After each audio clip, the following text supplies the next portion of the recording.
La mostra al Palazzo dei 300, l'eredità di Falcone e Borsellino, è stata realizzata con lo scopo di sensibilizzare i giovani sull'opera dei due magistrati che hanno pagato con la vita il loro impegno. 150 foto esposte nel tentativo di trasferire agli studenti i valori della legalità e della lotta alla criminalità organizzata. La mostra ricostruisce attraverso le immagini private messe a disposizione dai familiari e dall'archivio fotografico dell'ANSA la vita dei due giudici siciliani, così da farne conoscere il grande impegno civile anche a tutti quei giovani che nel 1992, anno delle stragi di mafia che hanno sconvolto l'Italia, non erano ancora nati. E queste foto cosa hanno suscitato?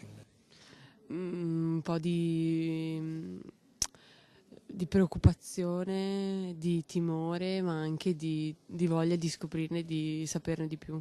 Perché hanno dato a qualcosa a noi. Una mostra per testimoniare e concretizzare l'impegno del governo sul fronte della lotta alla mafia in un periodo storico particolarmente delicato a causa delle infiltrazioni della malavita organizzata nel territorio. Mai come ora c'è il pericolo che quella criminalità che loro hanno combattuto e che oggi è più pericolosa, anche se meno cruenta, veramente possa fare danni importanti e forse irreparabili nei territori sani.